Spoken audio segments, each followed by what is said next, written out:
গোলকগঞ্জ ষ্টেডিয়ামত আজিৰে পৰা আৰম্ভ হ'ল বিধানসভা পৰ্যায়ৰ খেল মহাৰণ 2024ৰ বিভিন্ন খেল।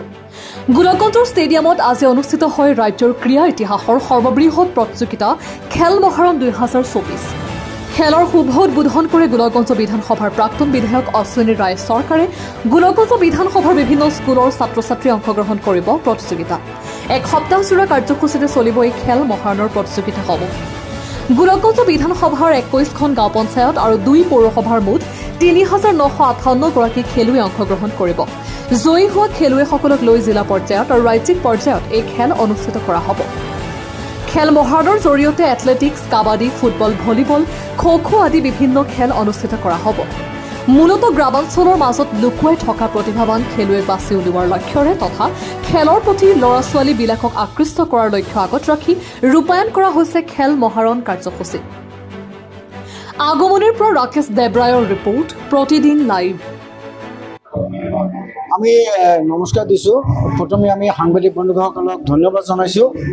আজি সদৌ অসমৰ লগতে আজি গোলকগঞ্জ LOC-ত আজি খেল মহাৰণ 2.0 আমি খেল আৰম্ভ কৰিবলৈ লৈছোঁ।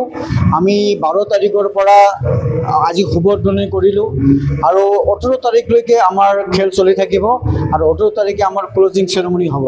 ইয়াত অলৰেডি 21খন GP আৰু 2খন ULB যোগদান কৰিছে। টোটেল 23খন GP ইয়াত যোগদান কৰিছে আৰু আমাৰ ইয়াত প্ৰায় 4000ৰ ওপৰত মানে খেলুৱৈ পাৰ্টিচিপেট কৰিছে আৰু আশা কৰোঁ যাতে আমাৰ এই খেল মহাৰণখন আমাৰ গোলকগঞ্জ ষ্টেডিয়ামত চলি আছে, এইটো যদি আমি সুচাৰুৰূপে কৰিব পাৰোঁ, সকলোৰে সহযোগিতা আমি কামনা কৰিছোঁ, খেলুৱৈসকলৰ ভৱিষ্যত কামনা কৰিছোঁ আৰু অহা কেইদিনত যাতে আমাৰ খেলুৱৈসকলে যথা সময়ত উপস্থিত হৈ নিজৰ খেলবিলাক প্ৰদৰ্শন কৰি নিজৰ আমাৰ গোলকগঞ্জ সমষ্টি তথা ধুবুৰী জিলা আৰু অসমৰ নাম উজ্বলাব পাৰে।